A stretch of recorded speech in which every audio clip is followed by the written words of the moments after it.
Also breaking right now, a death investigation in Dearborn. We want to show you some video from a very active scene right now, as well as a map of where this is all happening. This is on the 6200 block of Apolline, right near Miller and Ford Roads. And that's where we find local 4's Larry Sproul. He joins us now live. And Larry, what are you learning about this death? Is it being considered suspicious?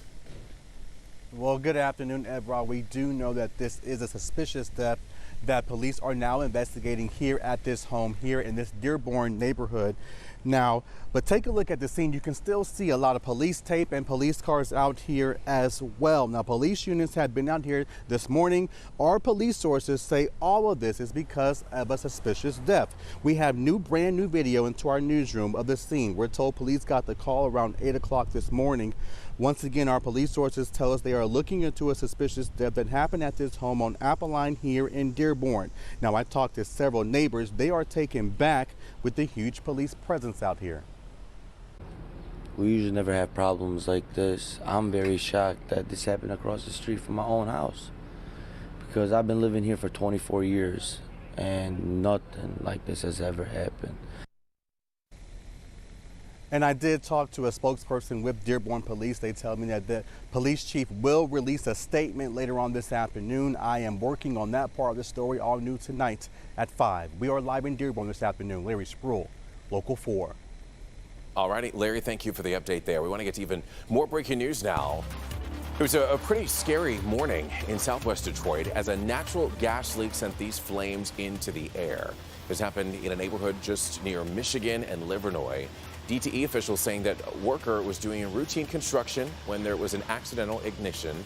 8 homes were evacuated just as a precaution. That gas line has since been shut off. But DTE is investigating and repairing that damaged line. Thankfully, no injuries were reported, and the homeowners can now go back into their homes. Turning our attention to the forecast now. All eyes on 4 Live radar as there is the potential for severe weather and flooding. Let's turn things over to meteorologist Brandon with a look at when this will all impact us. Brandon. Could get some scattered activity with the heat and humidity this afternoon, but a lot of that activity will get shaped and form later tonight, overnight. So let's look at these numbers. 82 in Ann Arbor, 82 Pontiac, still 70s in parts of our south zone. Get a little lake breeze there, but notice 82 in Ann Arbor feels like 85.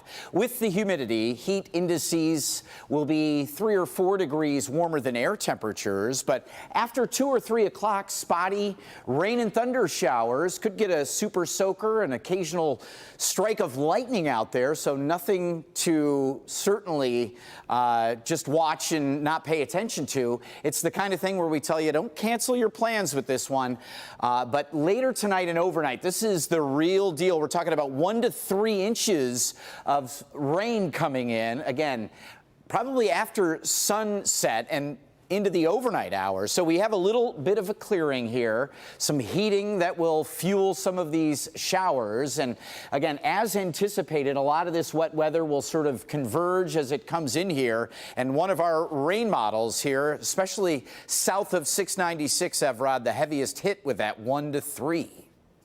Boy, oh boy. Brandon, thank you.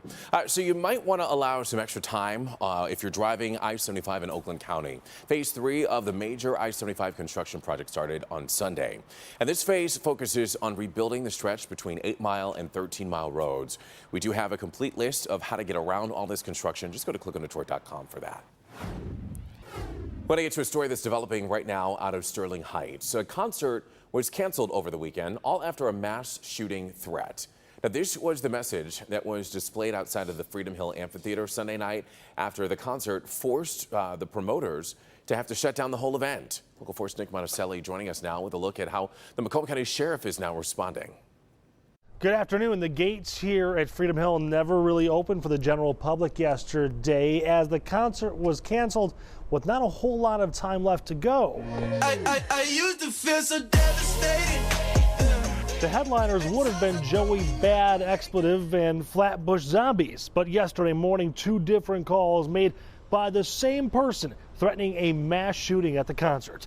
One call went to the Palace of Auburn Hills, the other, the front desk of the Sterling Heights Police Department. Despite the threat, the concert at Michigan Lottery Amphitheater was still a go, and the Macomb County Sheriff brought in more than 20 extra officers and undercover units. But one of the two acts decided it was safer to cancel the show completely. An investigation is now underway to trace those calls as detectives are getting closer to understanding what may have happened. And I'm leaning more towards that this may have just been a hoax type thing, but again, I'm not ready to come on out and say this is exact. My investigators aren't going to step forward and say this was a hoax and just wanted to disrupt the concert. So we're still working on that aspect of it. And once this caller is caught, they're looking at a charge of threats of terrorism, which could put them in prison for more than 20 years. In Sterling Heights, Nick Monticelli, Local 4. All right, Nick, thank you for the update there.